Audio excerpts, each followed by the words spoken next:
Il y a quelque chose qui grandit au Mondial des métiers. Chaque année, on apprend que de nouveaux campus ont commencé à exister. Alors un campus, on pense que c'est un endroit où se retrouvent beaucoup d'étudiants autour des universités, mais c'est aussi quelque chose qui maintenant est une nouveauté qui permet de faire travailler ensemble des acteurs qui ont tout intérêt à travailler ensemble. Il y avait 14 campus dans toute la France en 2013, il y en a maintenant peut-être 70.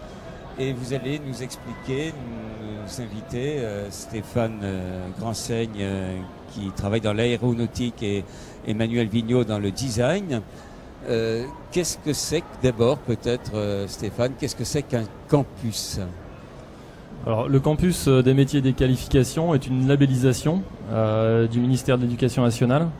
Donc les premières vagues ont eu lieu en 2013, donc comme vous le disiez, les 14 premiers campus. Et en fait, le but du campus, c'est de pouvoir travailler au départ sur le développement économique d'un territoire autour des problématiques de redressement productif. Donc ça met en avant des entreprises avec un besoin référencé sur une filière et puis des acteurs de formation secondaire, supérieure qui vont œuvrer sur un continuum de formation, pour notre cas, du CAP au doctorat. Voilà, parce qu'à la fois il faut évoluer, il y a des relations qui doivent être importantes avec le monde de la recherche, et puis il faut former des travailleurs à des niveaux de compétences très, très divers. Oui, tout à fait. Le rôle du campus également, c'est de faire un relais entre les besoins des industriels, des entreprises, et puis le potentiel de formation des établissements secondaires et supérieurs pour répondre, quelles que soient les activités, autant dans les domaines de la recherche que des techniciens de maintenance par exemple.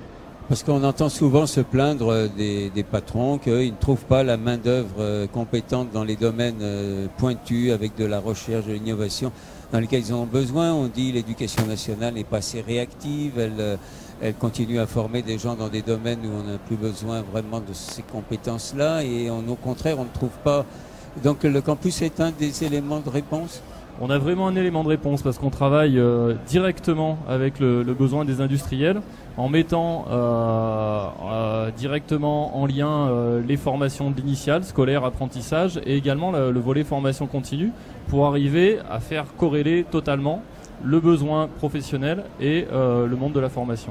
Alors je me retournerai tout à l'heure vers votre collègue Emmanuel Vigneault qui va nous parler vraiment de la création, de la naissance d'un nouveau campus dans ce domaine du design qui est aussi un domaine en pleine évolution. Mais vous qui êtes déjà installé depuis 2013, ça n'est pas par hasard que l'aéronautique dans le Puy-de-Dôme a été une thématique porteuse. Non, on a une activité aéronautique extrêmement développée au niveau de l'Auvergne, alors maintenant de la future région Rhône-Alpes-Auvergne. On est extrêmement développé dans les activités, on va dire, de sous-traitance liées à la structure, à l'usinage, au soudage, à la maintenance également, parce qu'on a des bases importantes telles que l'AIA pour le militaire et HOP régional pour le civil. Mais on a un tissu d'activité aéronautique qui est extrêmement développé sur la région, tout à fait. Et puis c'est un genre d'activité en France ou en Europe occidentale qui est bien développé, qui est porteuse. C'est développé et porteur. Un chiffre simplement à l'échelle internationale, on double le trafic aérien tous les 15 ans. Et on estime d'ici 2034, donc dans à peine 20 ans, passer de un peu plus de 3 milliards de passagers actuellement à 7 milliards. Donc forcément, on va développer et créer des débouchés dans le secteur aéronautique. Voilà, et c'est un domaine aussi qui est en pleine évolution pour les procédés, la manière dont les matériaux sont travaillés, les pièces, il y a beaucoup de choses qui changent, beaucoup de numérisation. Oui, et puis avec des enjeux forts. On a des enjeux forts alors sur l'aéronautique comme sur d'autres secteurs, mais encore plus sur celui-là, parce qu'il faut arriver à sécuriser les vols, à développer de nouveaux matériaux pour pouvoir à la fois gagner sur le volet écologique et économique, et trouver également de nouveaux systèmes de propulsion, tout en conservant la fonctionnalité pour les passagers. Alors, depuis maintenant bientôt 3 ans que ça fonctionne, est-ce que vous avez observé des évolutions justement dans ces relations entre l'enseignement supérieur et l'enseignement secondaire? des évolutions dans les rapports entre le monde de l'entreprise et le monde de l'éducation? Est-ce que déjà il y a des effets? Alors les évolutions sont tout à fait notables parce qu'on a développé concrètement des parcours aéronautiques qu'on propose quasiment à l'ensemble des partenaires et des établissements qui composent le campus. On propose également des thématiques pour l'ensemble des élèves qui sont sur le campus aéronautique également. Et avec les entreprises, on travaille, on peut dire quasiment au quotidien pour justement, comme on disait tout à l'heure, rapprocher le besoin des industriels avec les possibilités de la formation. Alors, je vais me tourner vers votre collègue Emmanuel Vigneault. Vous venez juste d'avoir le label campus pour le travail que vous faites à Yzeure, à côté de Moulins dans l'Allier, donc qui est aussi maintenant dans la région Rhône-Alpes-Auvergne, ou Auvergne-Rhône-Alpes. Qu'est-ce qui donne envie à des établissements d'enseignement et à des industriels de se mettre à travailler ensemble? Comment est-ce que l'idée est venue d'un campus dans ce domaine-là, et pourquoi à Yzeure? Dites-nous. Alors pourquoi Yzeure? Parce qu'il y a une tradition autour du design et des métiers d'art qui date, on va dire, des années 60, donc c'est pas tout jeune. Donc à la base, le métier de designer n'est pas un métier que l'on pratique seul. C'est un métier qui comment dire, s'exprime en réseau. Et donc un des points qui avait été mis en évidence par le rapport Cadix qui avait été remis au président de la République il y a 2 ans maintenant, c'était que le design pouvait être un facteur de développement de compétitivité des entreprises, et que la France était un pays qui était en retard de ce point de vue-là. Et notamment, on observe que dans les pays nordiques, alors on peut parler d'IKEA, mais Ikea, oui. voilà, mais aussi aux États-Unis, c'est-à-dire que le design est vraiment un point de vue qui peut permettre à une entreprise, PME ou grande entreprise, de pouvoir explorer des champs, explorer des matériaux, développer des services. Et donc, voilà, l'idée du campus design, alors qui est dans sa conception un petit peu différente de celle de l'aéronautique, c'est-à-dire qu'on est, nous, plus, on retranscrit un peu cette notion de réseau, où on a plutôt cherché à créer un consortium d'écoles, donc de bac-3 à bac+8, en visant une complémentarité. Alors je donne un exemple, nous on est à Yzeure, donc École supérieure de design et métiers d'art d'Auvergne. Donc on est associé donc avec Sigma, qui est une école d'ingénieurs chimistes et procédés, avec une école d'ingénieurs de packaging. Voilà, et avec d'autres lycées qui ont des compétences dans les matériaux. Donc on a ciblé 4 matériaux, donc le verre, le métal, le cuir et le bois, qui sont je dirais les 4 matériaux autour desquels se sont développées une grosse activité de l'artisanat en Auvergne. Alors il y a l'artisanat, mais l'artisanat qui lui aussi évolue, hein, qui se fait plus à la manière des artisans qu'on voit encore beaucoup dans la littérature et dont on se souvient quand on pense à nos grands-parents, nos arrière-grands-parents. Voilà, il y a des métiers qui évoluent et qui restent implantés dans la région. Tout à fait.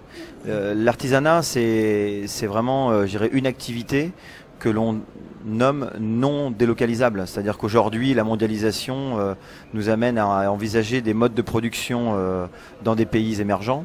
L'artisanat, qui est porteur de savoir-faire, de tradition, a priori se développe sur le territoire et va y rester. Et donc, par contre, c'est vrai que l'artisanat aujourd'hui, pour se développer, doit un peu se réinventer et doit tendre vers la créativité. Ce qu'on peut conserver, c'est que la majeure partie des artisans sur le territoire auvergnat et pas seulement, sont des gens qui ont de grandes compétences et des grands savoir-faire traditionnels, mais entre guillemets, ils font ce qu'ils savent faire, c'est-à-dire qu'ils ont un petit peu de mal à se renouveler. Et donc nous, on prend le pari que voilà, si un designer travaille avec un ébéniste du village d'à côté, il pourra peut-être lui apporter un regard, développer une gamme de produits que lui-même n'aurait pas pu imaginer, alors qu'il a toutes les compétences pour pouvoir le faire. Et alors, est-ce que ça, vous avez espoir que ça va prendre, parce que c'est vraiment à l'état naissant un peu ce rapprochement entre des. C'est pas tellement, enfin, c'est-à-dire que si vous voulez, le campus est labellisé depuis 1 an, mais oui. Je dirais que nous, depuis très longtemps, on le fait. Je vous citerai simplement un exemple. On a sur Moulins un ferronnier qui est de renommée nationale voire mondiale qui s'appelle Puena. Donc qui a un showroom pas très loin des Champs-Élysées, donc c'est pas un petit ferronnier, donc qui travaille beaucoup pour les Émirats et autres. Et donc on a fait une joint venture sur un projet autour de développement de produits d'exposition. Et donc 4 produits ont été prototypés et valorisés lors du salon Révélation au Grand Palais au mois de septembre. Voilà. Donc et c'est ce qui a été fabriqué par l'artisan et designé par nos étudiants a été remarqué pour être, je dirais, des objets remarquables. Alors, qu'est-ce que veut dire remarquable? Je ne sais pas. Mais en tout cas, on va dire différent. Voilà.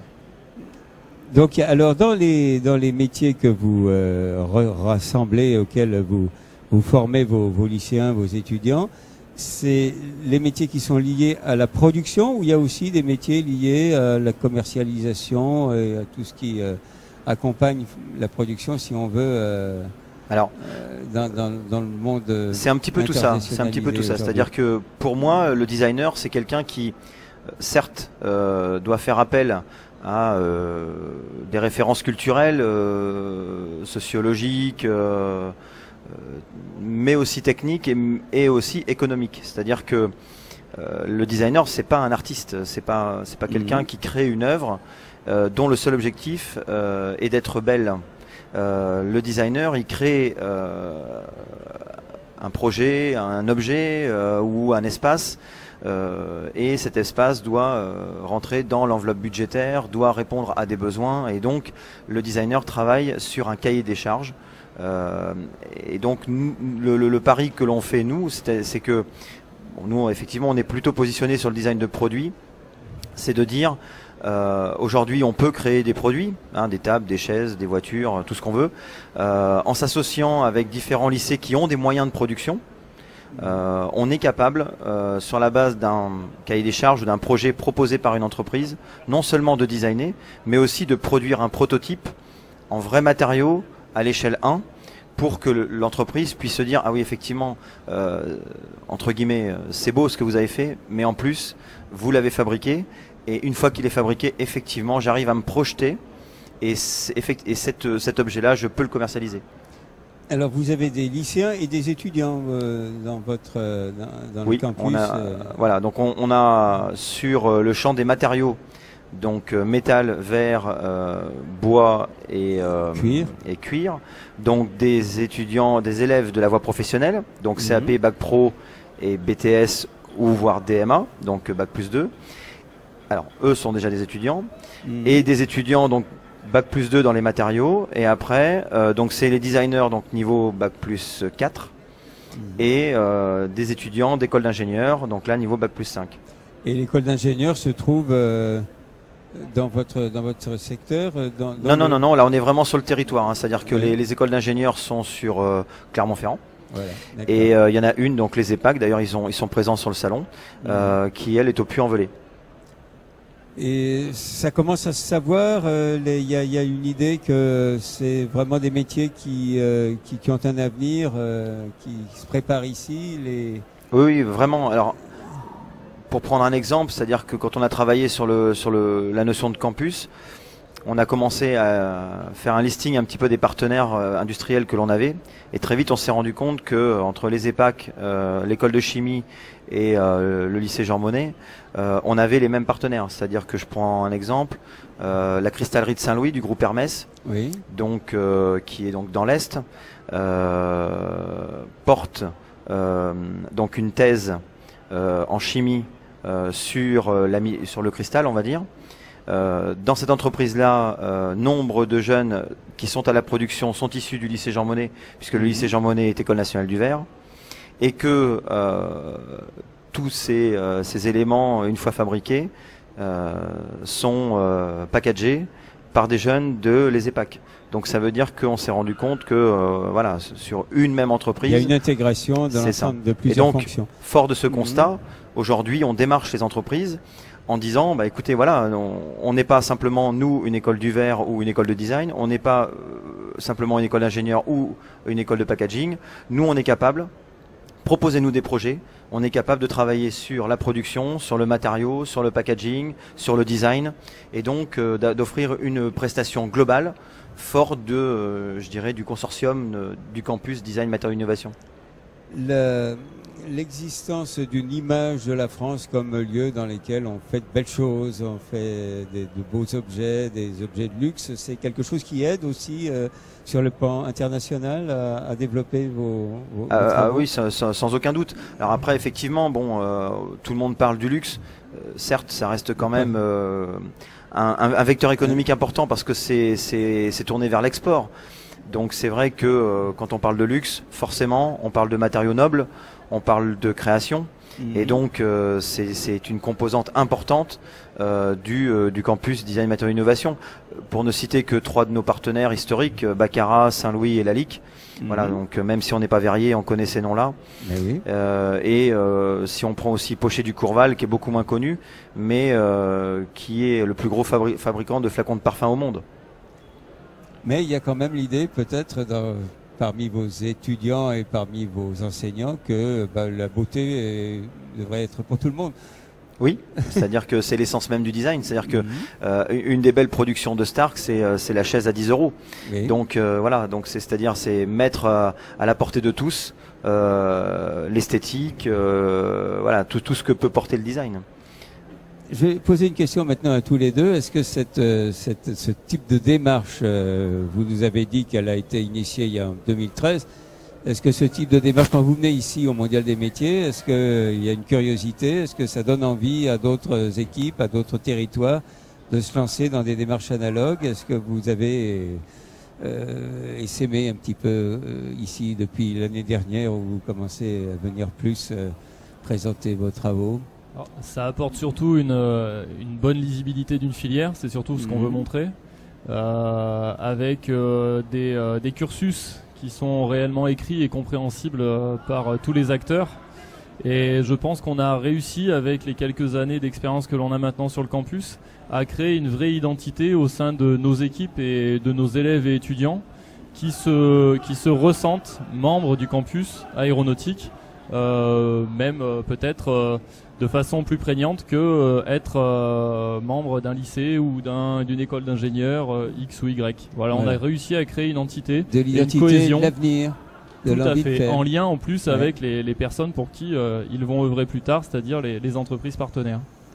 Et chez vous? Oui, non, mais on est sur la même ligne. Hein. Simplement, je rajouterai que à plusieurs, on est plus fort. Donc ça veut dire qu'aujourd'hui, on est capable de répondre à des problématiques d'entreprise pour lesquelles on aurait peut-être décliné il y a encore quelques années. Donc ça nous renforce dans notre position. Et puis effectivement, les étudiants, quelque part, le fait de travailler avec d'autres étudiants sur la même problématique vont se nourrir un petit peu de chacun. Et par exemple, quand un élève ingénieur va travailler sur un projet avec un designer, inévitablement, il va, par analogie, comprendre les méthodes de travail du designer et les intégrer. Et donc, sans même avoir suivi un cours de design, simplement en ayant travaillé en équipe sur un projet, il va pouvoir développer des compétences. Et ça, c'est important. Je vous remercie. Et puis, continuez. Merci à vous. Merci.